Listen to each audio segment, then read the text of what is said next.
Olá pessoal, bem-vindos a mais uma edição do De Manhã. Olha só, a gente está falando sobre o Janeiro Branco, o mês em que se fala sobre os tratamentos em saúde mental, o apoio à saúde mental, né? O desafio de estar falando sobre esse tema que é tão, hoje se tornou tão parte da nossa vida.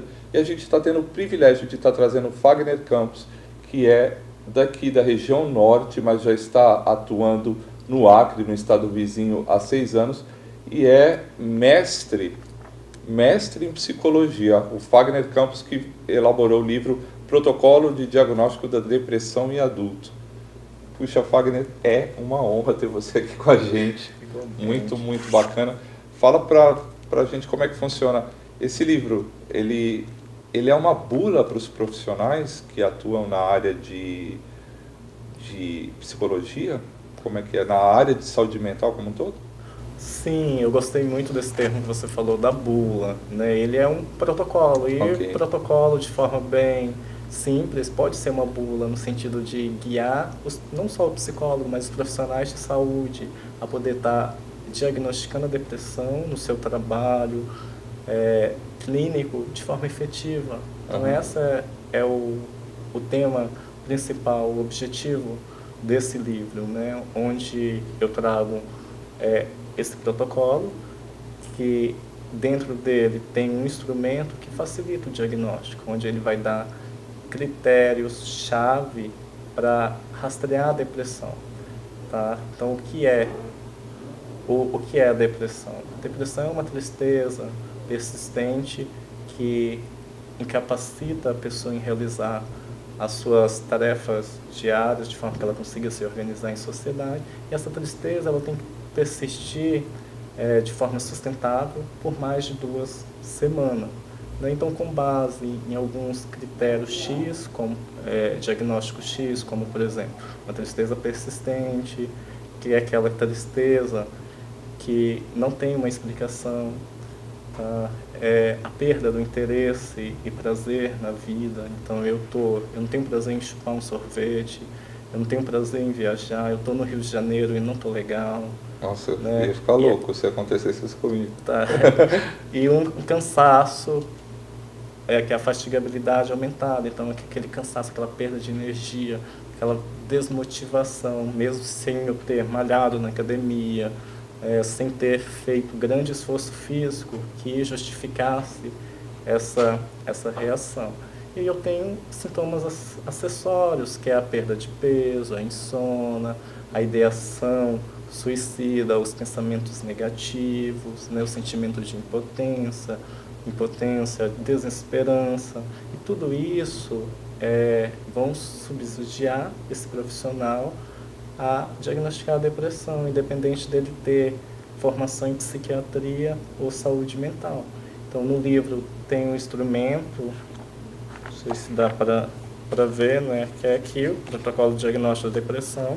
Então, aí, de forma de checklist, esse profissional ele vai pela escuta, pelo atendimento clínico desse paciente que procura ele, seja na atenção básica, no hospital, na UPA, ele vai conseguir, com características X, dizer, não, isso é uma depressão, isso não é depressão, é uma depressão leve, é uma depressão moderada e uma depressão grave. Os graus, né? O Ele vai graus, poder... que é muito importante, porque o que acontece? A depressão, quanto mais grave ela for, pior é o prognóstico. O que Ok. significa isso? Que se eu tenho uma depressão leve, as intervenções vão ser de baixo curso e menos invasiva do que para um paciente com depressão grave. E assim, o retorno dele, mesmo que a resposta na depressão leve, esse paciente pode ter a cura, tá? Ou não, as intervenções impedir que evolua para uma depressão moderada ou grave. Já numa depressão moderada, se eu não agir rapidamente, ela pode ir para grave, ou eu posso trazer ele para uma depressão leve, diminuir o efeito. Um paciente com uma depressão grave, ele pode não ter cura? Ele pode ter que conviver com aquela depressão? A gente vai conseguir organizar a vida dele. Só organizar, mas ele vai viver com a depressão? Ele pode viver com a depressão, sim, também. Ah, Tá? Então, é o que a questão que é como que ele vai conseguir estar se organizando nos seus afazeres diários, na sua vida, seja como pessoa ou na sua família. Então, como por exemplo, vamos pensar o seguinte, vamos colocar de forma simples. Tem uma depressão leve, moderada e grave. Tá? Uma depressão leve, vamos imaginar um homem que tenha 20 anos, que ele estuda, trabalha. Tá? Então, na depressão leve, ele falta o trabalho uma vez na semana, ele acabou de brigar com a namorada, ele não consegue namorar, ele chega atrasado na faculdade, reprova numa disciplina. Ok. Tá? Então, algumas noites ele consegue dormir, outras noites ele não consegue, tem perda de peso. Quando liga para alguém ou chega em casa, ele chora, não consegue se abrir com outras pessoas, tem pensamentos de menos valia, se vê uma pessoa insignificante no mundo. Ok. Tá? Essa pessoa está se organizando, não está, ela ainda não perdeu o emprego, ela não reprovou, ela está indo nos trancos do barranco. Ok. Depressão leve. Depressão moderada. Então essa pessoa, ela já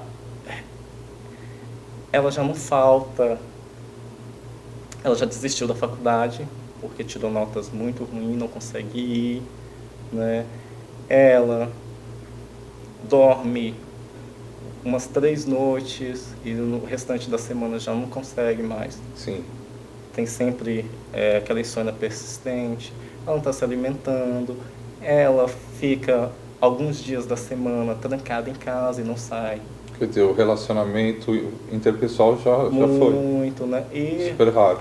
tá? E tem ideação suicida, o que? Ela já se vê, ela pensa que não tem mais sentido de viver, mas ela ainda não tentou suicídio. Ela só pensa que não tem mais sentido dela viver. Ok, mas mesmo assim, ela nos trancos e barrancos, ela se organiza, ela não está incapacitada. Na grave, essa pessoa, ela já tentou suicídio, tá? Ela não sai de casa, ela fica na cama, tá? Ela já não tem amigos, família bem conturbada, que não entende por que, se ela não sente nada, porque ela já não consegue comer. Aí que acontece no que eu estou te falando, da gravidade. Se eu fico na cama, vai entrar outros fatores biológicos, que é o quê? Eu não movimento meus músculos, vão começar a atrofiar. Sim. Tá? Então eu não estou me alimentando, não tenho força para levar essa comida na boca. Então eu vou começar a perder nutrientes, vou estar atrofiando. Tá?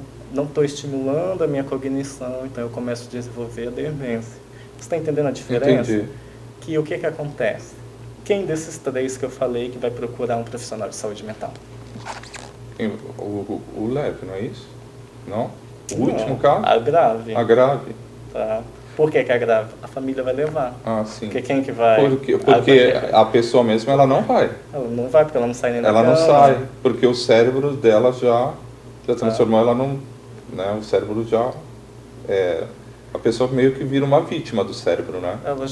Vamos colocar que ela já está com incapacitante devido à doença, depressão. Agora, por exemplo, existem casos em que a pessoa tem uma vida aparentemente normal e ela tenta suicídio? Sim. Só para a gente fechar, para ficar bem claro em relação aos 3 casos. Você está entendendo que no grave, que as pessoas vão, né, porque a família leva, porque já atrapalhou o biológico.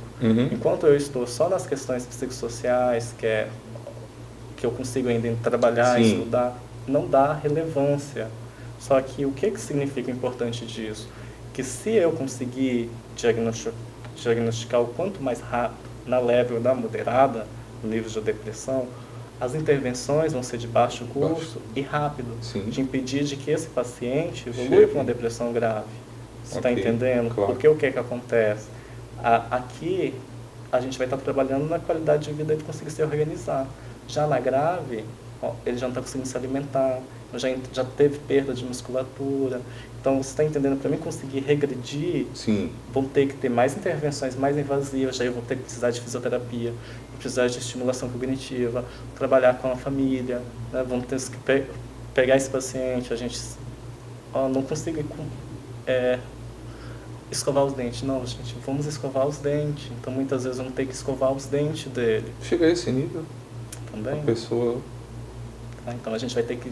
É quase um estado vegetativo? Não Quase. chega... Não, se a gente deixar, vai virar um estado vegetativo, né? Mas não... Porque se a gente intervir, por isso que existe o sinal de saúde mental, para não chegar nesse estado, né? Porque a gente vai ter que agora reeducar essa pessoa de novo, desenvolver essas habilidades. Para ela conseguir de novo escovar os dentes, acordar, se organizar, ter a rotina. Então a gente vai fazer, olha, você vai ter que acordar todo dia. Hoje você tem que fazer isso, isso e isso, fazer as atividades diárias. Então é esse trabalho, essas são as intervenções da depressão. Ok? Certo. Aí em relação... que você falou do suicídio. Aquela pessoa, ela se suicidou e a gente nem sabia. Ela não parava, a pessoa só evidente, ela tinha um emprego, tinha tudo, né? Tudo. Por que ela fez isso? Então a gente tem um tipo de depressão que é a depressão atípica. 1% da população mundial tem a depressão atípica. Que tipo de depressão é essa? Essa pessoa ela não tem tristeza persistente, essa pessoa ela não sente cansaço, ela se organiza socialmente, ela tem trabalho, ela é uma boa mãe, um bom pai, ela sempre é acolhedora com os amigos, mas aí de repente alguém liga e fala assim, olha, fulano se suicidou. Tá? Porque geralmente essa pessoa ela foca a existência dela tanto nas outras pessoas, de sentir útil para as outras pessoas e acabam esquecendo dela. Então mas aí o que acontece? É difícil da gente identificar essas pessoas. Só que a sensibilidade e o olhar clínico do profissional, a gente consegue perceber. Porque geralmente é aquela pessoa que sempre traz outra pessoa doente. Tá? Ela sempre toma a frente é aquela pessoa principal na família, que absorve muito. Tá? Então, qual é a intervenção para trabalhar com ela? É dela voltar para ela, né? Quando que ela pensou nela? Quando que ela encontrou um amigo? Quando ela tirou um momento só para ela? Não é?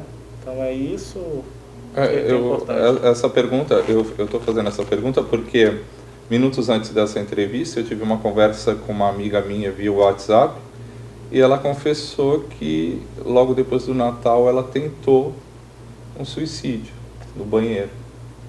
E aquilo foi como um choque para mim, sabe? Porque eu, ao mesmo tempo que eu fiquei feliz por ela ter confiado, ter dito que eu era a segunda pessoa para quem ela falava, porque nem mesmo o marido dela sabe que ela tentou isso.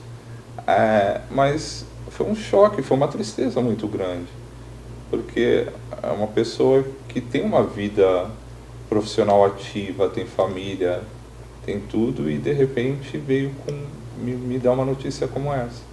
Então, por isso dessa pergunta. Eu entendi, e assim, eu me sensibilizo, e existem muitas pessoas que estão desse jeito, porque o que acontece o olhar sempre é pela utilidade dessa pessoa no seu mundo, e a gente não pergunta como que ela se sente pertencer a esse mundo. Então ela tem filhos, né? Mas aí ter filho é você se abdicar de uma vida. Tem que ver como que isso se configura para você, não é? Trabalho também, ele adoece muitas pessoas, estão no trabalho que não queriam estar, mas porque é necessidade. E elas têm que trabalhar porque tem que pagar a conta. De repente a pessoa vai se anulando. Ela vai se anulando. Em prol do trabalho, em prol da família, em prol de tudo. E a pessoa criou, olha, no caso da sua amiga, não sei, não, mas ela criou uma imagem. E ela tem que, nós somos feitos, temos nossa representação social. Sim. Temos que sustentar isso. Então ela, como você disse, ela não contou pro esposo dela. Por que ela não contou? Então, se eu não conto, casado com uma pessoa e não conto para ele, então eu não confio totalmente. Mas por que eu não quero contar para ele? Quais os meus fantasmas, como você trouxe aqui nas nossas conversas, né, antes da entrevista? Aí a gente entra na questão, temos que focar nessa pessoa, né? Porque falar, as relações, existem conflitos ali já que ela não se sente bem para falar com o marido, falar como que ela está se sentindo. Talvez com os filhos também, talvez com a mãe, com a família. Só que ela tem um fator positivo, que você é alguém importante na vida dela, porque ela conversou com você. Então você tem uma oportunidade de fazer a diferença para essa pessoa, ajudar ela a promover na vida dela a esperança, dela perceber que ela pode encontrar sentido para a vida dela e substituir esse vazio que ela está sentindo nesse momento, não é? Esse vazio que o trabalho não está substituindo, o relacionamento conjugal, os filhos. Então ela vai ter que caçar alguma coisa, então, seja numa religião, né? Seja na filosofia de vida, seja fazer um autoconhecimento e ela tem que procurar novos caminhos, então. Procurar novos caminhos, né? Que é o quê? Tem um psicólogo, procurar o centro de atenção psicossocial, não é? Porque ali ela vai conseguir achar o sentido para a vida dela, não é? Porque só isso não a gente não sabe. Há muita diferença entre o que eu quero e o que é me exposto, né? E a gente trazendo de uma forma mais ampla, falar sobre saúde mental, falar de um transtorno mental quando eu tenho, é muito difícil, porque na nossa cultura conota que eu sou uma pessoa frágil. Sim. Então, olha, é muito mais fácil eu falar que eu tenho câncer ou um problema cardíaco, uma hipertensão, uma diabetes, do que eu dizer que eu tenho uma crise de ansiedade. É como se fosse uma exposição, né, de uma fraqueza. De uma fraqueza. Expor uma fraqueza. Como se você tivesse culpa porque você tem uma depressão. Tá, então, o que acontece? Então, a gente tem uma cultura muito baseada no que a gente chama no positivismo, né? Disso de testar, de ter uma resposta para tudo. Então, se eu sei que o câncer bem estudado, que tem intervenções X, que são de desencadeia, que é reações, falta de imunidade, né? Tem toda aquela questão. Então, estuda. Agora, quando eu falo uma depressão, né? O que causa a depressão? Aí, então, mexe com a minha vulnerabilidade, coloca em xeque a minha existência como ser humano, né? Fala assim, eu não consigo pegar, não consigo agir, né? Qual a explicação disso? Por que a pessoa dorme o dia todo e fica acordada à noite? Né? Então, eu não consigo explicar. As minhas duas reações ou eu fujo, ou eu começo também a criticar, né? Não, isso é frescura, isso é fácil, não é verdade? Então, essa é a grande questão, né? Falar de um transtorno mental daquilo me expõe, né? Então, eu tenho que ser forte. Se eu perdi meu pai, eu não posso. Se eu estou chorando, é sinal de fraqueza. Então, são essas questões que a gente tem que mudar, que é o tempo, é a mudança da cultura. É a mudança cultural. E dentro desses 6 anos, porque você já está atuando na área há 6 anos, você sente que os fatores que desencadeiam a depressão e a ansiedade, eles mudaram com algumas mudanças sociais, ou eles ainda são os mesmos? Porque me parece que são multifatores, né? Cada pessoa tem seus próprios fatores que desencadeiam uma depressão. Então, de forma simples, né? A depressão, ela é multicasual. A literatura vai trazer que são várias causas que teorizam para explicar por que desenvolveu a depressão. E antes da gente estar explicando por que desenvolveu, a gente já tem um fenômeno que está ocorrendo. A gente tem que olhar para esse sujeito, promover a esperança, colocar intervenções pertinentes, de forma que ele consiga superar esse problema e ter qualidade de vida, se organizar a sua família, a sociedade, melhorar seus vínculos e se sentir pertencente a esse mundo, a esse universo social. Então, a gente vai ter a primeira teoria, a explicação, que é a biológica, né? Ela vai dizer que o ser humano, nós somos biológicos, nós temos carne e osso, então o nosso cérebro, que media o nosso comportamento e nossos pensamentos, ele é feito de células. Então, a gente dentro temos os neurotransmissores. Então, existe a serotonina, que é a principal. Ela é um neurotransmissor da felicidade, te proporciona o alívio, uma paz. Tá? Então, existem pessoas que não têm boa produção de serotonina. Então, essas pessoas, elas, teoricamente, estão mais propensas a desenvolver a depressão. Tá? Ok. Então, são pessoas que vão responder rapidamente ao tratamento com o antidepressivo, porque, resumidamente, o antidepressivo vai aumentar os níveis de serotonina dessa pessoa. Ok, só que aí o que aconteceu?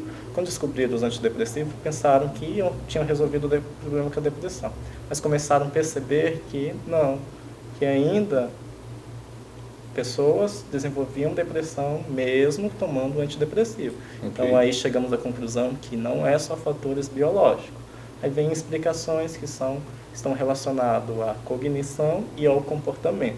Então a cognição significa o quê? A pessoa ela tem o processo de aprendizagem dela, de perceber o ambiente, os eventos na vida, ela tem uma imagem distorcida sobre isso. Como, por exemplo, são pessoas negativas. Tá? Então, eu não consigo, eu viajo para o Rio de Janeiro, eu não consigo, não enxergo prazer, sentido em ver tudo aquilo. Então, sempre eu tenho uma postura negativa perante aquilo que a vida me proporciona. E esses pensamentos negativos me despertam emoções tristes. É uma visão em preto e branco da vida. Certo? Isso a gente conhece várias pessoas, mas aí a gente não dá o valor, porque a gente fala o quê? Não, isso é dela. Não é? Então a gente tem a oportunidade de... Aquela pessoa que está sempre mal-humorada. Mal-humorada, né? Então aí a gente... Sempre vendo o lado negativo de tudo. De tudo, e a gente o que acaba? A gente se afasta dessa pessoa. Sim. Né? Então a gente não propõe ajuda, a gente não acolhe. E ao invés de acolhê-la? Acolher, mudar na forma de conversar também, porque nossa, se a gente souber conversar, ela muda o comportamento e o pensamento das pessoas. Então a pessoa estimula ela a falar, né, ela encontrar sentido para a vida, mostrar que existem coisas que a gente tem controle, outras não, e que nem sempre as coisas negativas estão acontecendo só com ela. Às vezes essa forma da pessoa ser é uma forma dela estar pedindo socorro? Também. Também, não é? Como que as coisas vão configurar? O grande problema é que muitas vezes a gente se afasta, né? E por questão também pessoal. Sim. Né? Que depende também. Você falar, eu não quero ficar do lado de uma pessoa que sempre está se colocando para baixo, acaba me colocando para baixo também. Baixo, é uma forma de proteger, não é? Então, a grande intervenção é o quê? É ajudar essa pessoa a enxergar a vida de forma mais... com bom humor, né? Mais cor. Trazer mais cor. Trazer ela para uma realidade mais concreta, dela perceber que isso não ocorre só com ela, ocorre em todo mundo, mas ela tem que tomar decisões. Sim. Tá? De como que ela vai enfrentar essas adversidades, esse negrô na sua vida. E aí, pode perguntar. Não, e uma coisa que eu acho muito interessante, que eu gostaria de saber, é sobre a idade. A idade hoje, ela diminuiu o número de pessoas. Existe uma idade X para começar a desenvolver a depressão, a ansiedade, ou não? É um fenômeno que pode atingir qualquer idade? Olha, é qualquer idade. A depressão ela não escolhe a faixa etária, ela não escolhe a cor, a raça, a sexualidade. Qualquer pessoa, ela pode, dependendo, tendo uns fatores X, né, pode desenvolver a depressão. Então não é relacionado só com a idade. Mas agora a gente tem, como por exemplo, mulheres têm 2 vezes mais chances de desenvolver a depressão do que homens. Isso é relacionado com o sexo. Tá? Porque ela tem, além de ser um ser biológico, ela produz hormônios. Esses hormônios, a TPM, acaba desestabilizando, tendo alguma alteração que predispõe ao desenvolvimento da depressão. Agora, como por exemplo, a idade, logo, não vai ter a faixa etária de início, né? Mas assim, a gente percebe pelo estudo que entre no início da vida adulta, até, é, até os 50, vamos colocar antes dos 60 anos, são faixas que a gente tem maior número de depressão. Ok. Porque é o momento que a gente está mais produtivo, está no mercado de trabalho, tem mais exigência É um mercado da competitivo, vida, né? o competitivismo, muitas perdas, né? Mas, por outro lado, também a gente começa a ter hoje incidências de depressão no idoso. Porque você imagine, o que é o envelhecer? É a minha perda da minha autonomia. Então, como que eu vou como que isso se configura para mim? Não é, agora eu estou dependendo dos meus filhos, ou não estou conseguindo mais dirigir. Então, isso pode desenvolver a depressão. Fora as perdas que E acontecem, as né? perdas da minha vida, né? Aham. Você está entendendo? E só do fato de eu não ter me preparado para a aposentadoria, né? Como isso foi configurado, que eu fui me aposentado por força, porque eu já não estava mais sentindo, a minha empresa queria ficar livre de mim. Sim. Tá? E também crianças podem desenvolver depressão. Se eu disse que um dos fatores é a falta de serotonina, então, teoricamente, a criança pode nascer, tá? Nas fases internas. É uma coisa que choca. Choca. Tá? Por quê? Porque a gente tem a ilusão de que criança não pode ficar depressiva. Exato. Porque a infância a gente romantiza, coloca que a infância ela é toda feliz. Ok? Tá, mas assim, independente disso, da gente focar na idade, eu não gosto muito disso. Eu acho que temos que focar na pessoa. Na pessoa, claro. Tá? Então, o que acontece? Na depressão é muito importante que a gente tem vários fatores desencadeantes, né? Seja em relação aos neurotransmissores, o sexo feminino, né? A questão das distorções, como eu disse, erros no aprendizagem em relação a distorções no meu esquema cognitivo, como eu percebo o meu ambiente, né? Em relação também aos traumas que eu vivenciei na minha vida. Tive momentos muito difíceis, eu aprendi que tudo de ruim só acontecia comigo. Ok. Né? Então isso me desenvolveu uma baixa autoestima e um sentimento de impotência muito forte. E a pessoa carrega isso. E ela carrega sempre, e isso impede de que ela se sinta feliz, se sinta pertencente a esse mundo, que ela consiga se organizar, que ela tenha prazer na vida, se regozijar nas conquistas que ela tem, né? E isso atrapalha as suas relações. Então, como por exemplo, eu não consigo falar em público, eu não consigo ir para uma entrevista de emprego, eu não consigo namorar, não consigo ter relações sexuais. Então, isso vai me colocando aquele sentimento de que eu sou incapaz, eu estou aquém do que é esperado com o ser humano. E a nossa sociedade vai te cobrando, né? Porque você chega com 20 anos, já te perguntam: você namora? Aquelas cobranças, né? Então, eu Para não tenho. você atender aos estereótipos que a sociedade criou. E só os estereótipos também que eu crio. Que a gente acaba criando e se tornando vítimas deles. Criando vítima, né? Então é o que? As intervenções, todos esses fatores, vai depender do ser humano. Uhum. Tá? Então aí fica diferente. Porque o que acontece? O fato de eu não namorar é como isso configura para mim. Como que eu me sinto em relação a isso. Então eu não namoro, mas porque eu não quero. Porque vai invadir minha privacidade, porque eu me sinto bem, porque eu vou ter mais perda. Olha, o raciocínio e o amadurecimento cognitivo que eu tive tudo para elaborar isso. Eu elaborei meus mecanismos de defesa para mim saber agir perante essa dificuldade. Então, quando eu estou ali no meu meio social e alguém pergunta: cadê sua namorada ou seu namorado? Você vai dizer, porque você é seguro sobre si, e vai dizer: não, eu não namoro por causa disso. Eu não quero namorar. Entendi. Tá? Cadê seus filhos? Eu não tenho filhos porque eu não quero ter filhos. Entendeu a diferença? Entendi, claro. Agora é diferente de que se eu não tenho segurança disso, eu não me sinto bem por isso, porque eu queria ter filho, porque eu queria estar namorando, então eu tenho que descobrir o que é que está fazendo que eu não consiga isso. Então eu não namoro porque eu não consigo paquerar outra pessoa, então eu vou ter que desenvolver minhas habilidades de que melhorar minha comunicação, a minha autoestima, tá? Vou ter que melhorar meu visual. Então são coisas que são ajustes que, como você disse, quando a gente está envolvido no problema, é muito difícil da gente poder enxergar acima dele. Mas quando eu estou fora, e por isso que é a ajuda profissional, de eu me perceber que não está legal, procurar o profissional de saúde mental para te orientar. Então, eu sempre, quando eu começo atendimento com meus pacientes, eu sempre trabalho com eles a escada da vida, que é uma metáfora que eu uso para a gente começar.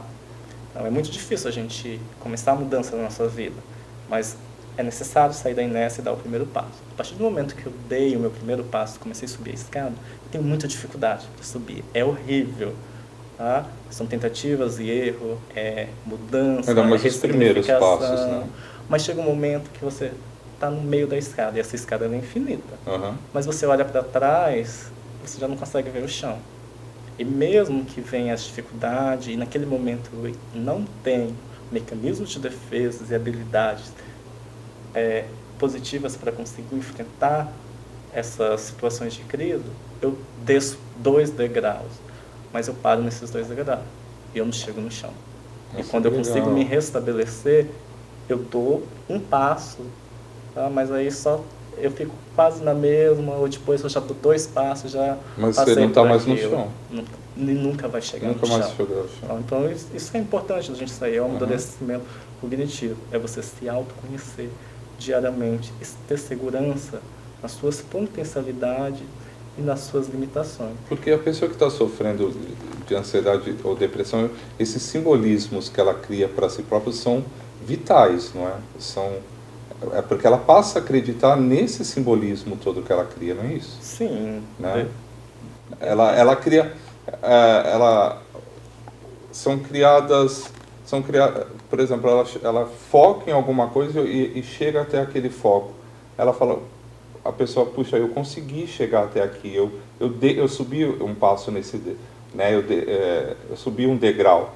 Então essas simbologias, todas essas simbologias são muito importantes para quem está num processo de recuperação, ainda mais no estado mental, porque a gente sabe, o cérebro ele acaba meio que aprisionando a pessoa, né, dependendo do grau em que ela está, não é isso? E ao mesmo tempo que ele aprisiona, ele também pode libertar. Vai ser como a gente configura isso, né? E eu entendi, em relação ao símbolo, é legal, porque o que acontece? Eu consigo sair, como se eu saísse do abstrato e colocasse um sentido. Exato. Eu conseguisse ver o meu objetivo. Exatamente. Tá? Então eu vou me guiar aqui a minha escada.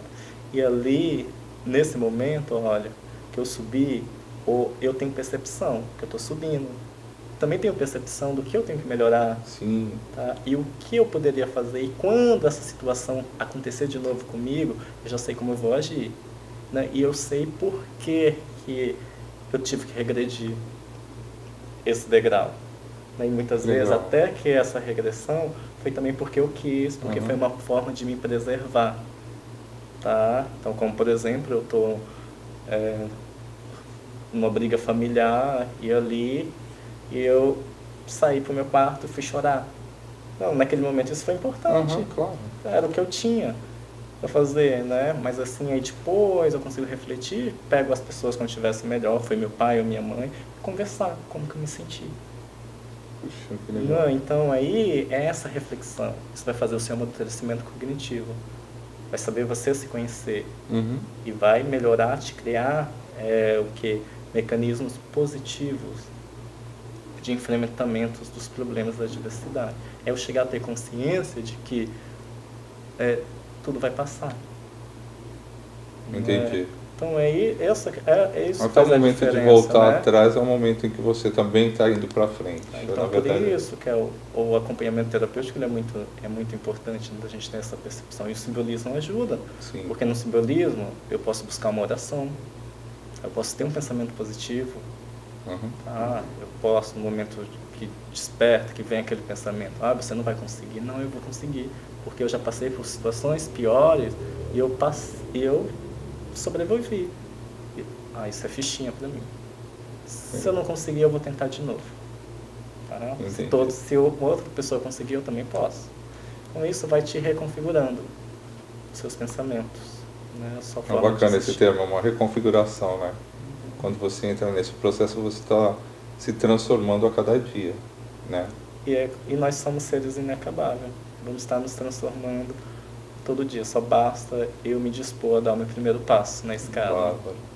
E, Fagner, me fala qual é a sua formação? Onde Eu é sou que você enfermeiro, eu É. me formei na antiga UBRA daqui de Paraná, né? Eu fiz a minha formação em saúde mental, depois eu fiz meu mestrado em psicologia, então eu sou enfermeiro psiquiátrico, então tenho formação em saúde mental.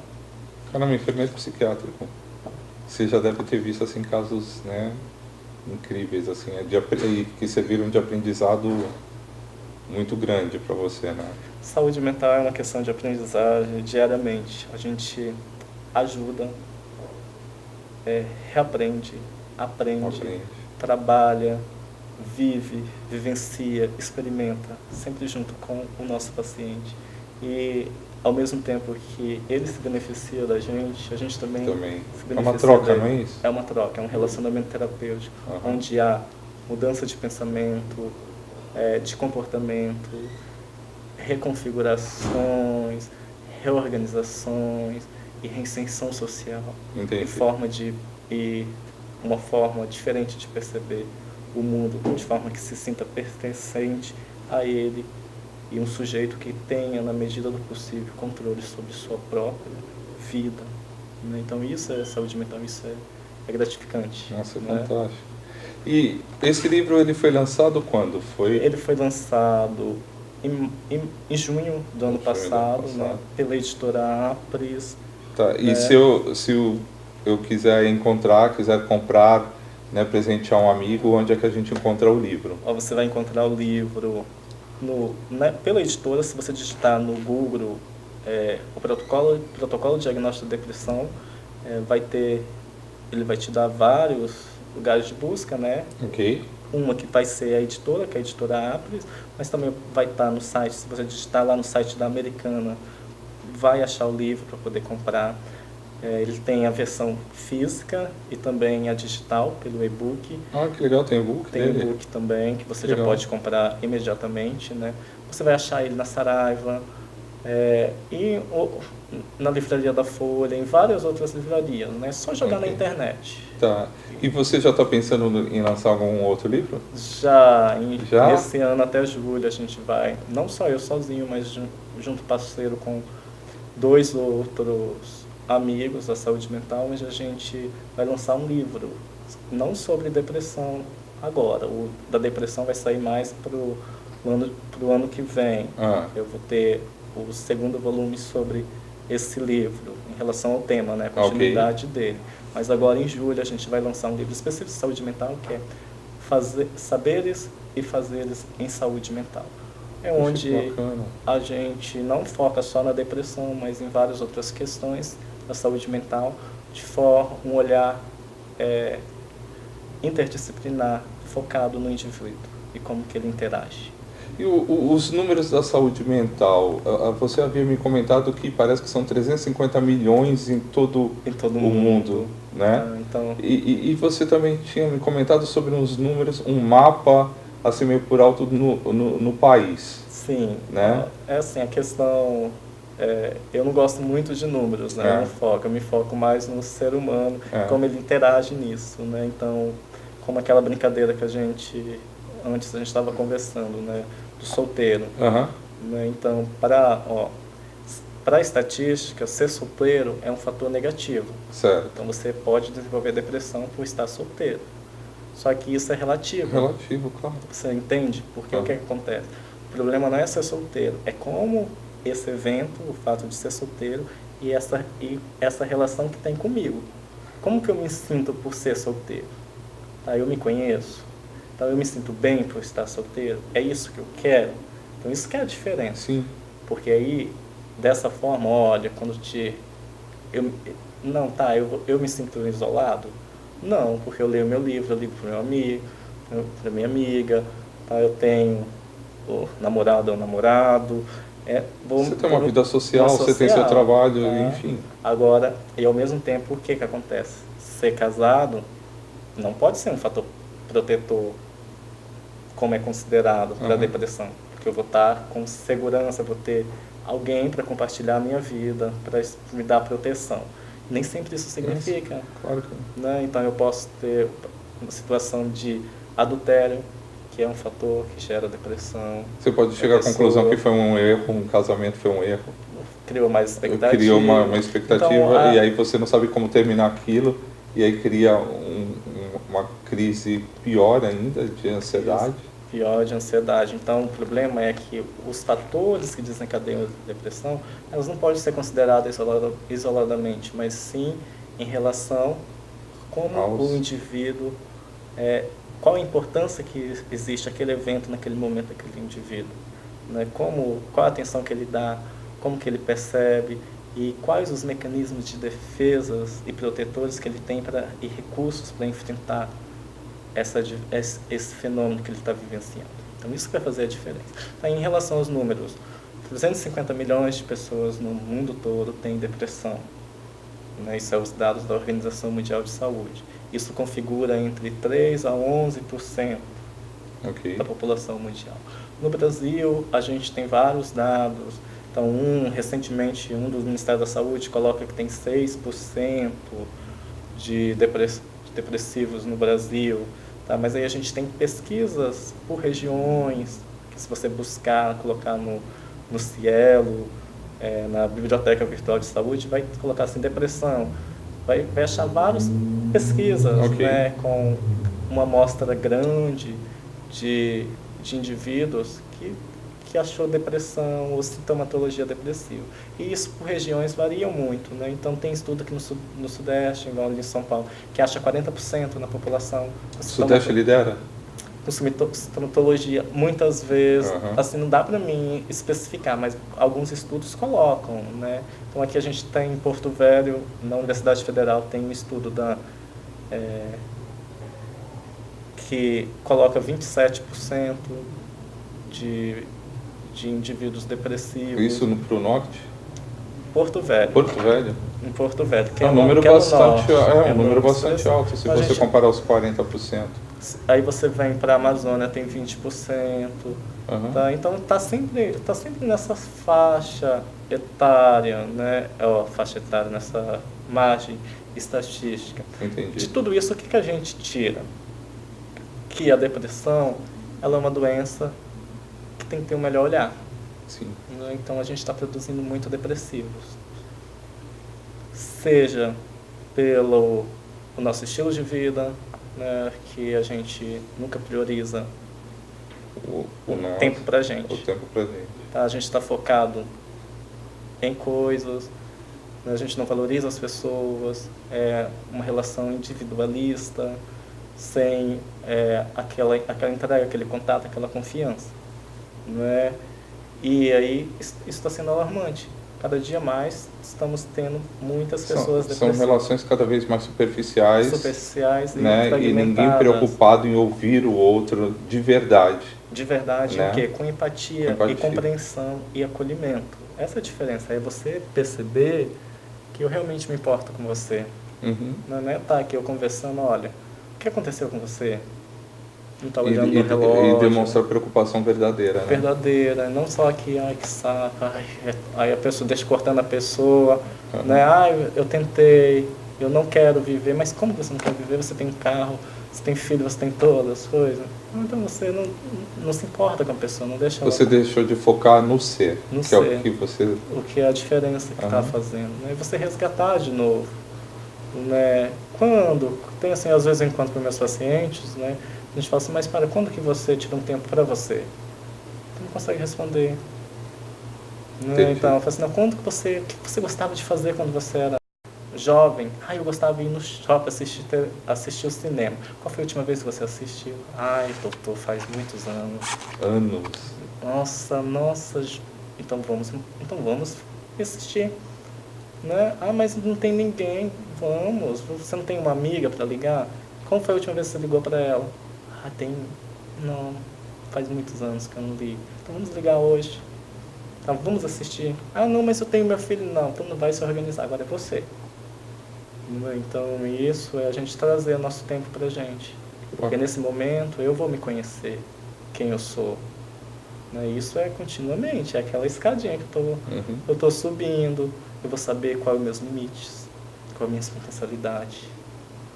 A pessoa voltar a se colocar no foco da vida dela e não, né, e não viver tão em função dos outros e das expectativas. Do ambiente. Eu ter consciência do que está acontecendo. E isso me dá um certo controle na minha vida. Né, de eu poder decidir. Isso dá nossa habilidade como seres humanos e como pessoas que interagem. Entendi. A poder escolher, né, e o que vai te fazer a diferença. Lhe dizer que você tem um bem-estar mental. Né? Então, entendi. Então é isso. Fagner, e as pessoas, por exemplo, você deve dar palestras, cursos, aulas em outras cidades. Certo. Quem quiser contactar você, quiser ter um contato maior com você, ou quiser te contratar, né, te chamar para dar uma aula, um curso em outra cidade, como é que a gente te acha nas redes sociais? Olha, vocês podem me encontrar pelo o meu Facebook, que tem uma página do livro, que é o Protocolo Diagnóstico da Depressão em Adultos PDDA. Tudo em minúsculo. Protocolo de Diagnóstico da Depressão em Adultos PDDA. Tá, lá pode chamar, que lá tem, eu coloco, eu dou treinamento, palestra, curso. Bacana. Tá, eu sou terapeuta familiar. Tem também o meu e-mail, fagneralfredo@hotmail.com, fagneralfredo@hotmail.com, e o meu telefone, tá, que é do WhatsApp, que é mais fácil da gente poder estar interagindo. 68992020172.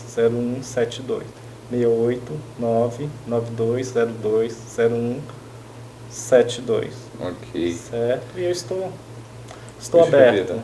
E eu gostaria muito de te agradecer porque você está presenteando a gente com 2 exemplares do livro, porque esse aqui é meu, né, totalmente autografado, e que eu prometo que vou ler hoje, porque o assunto é instigante.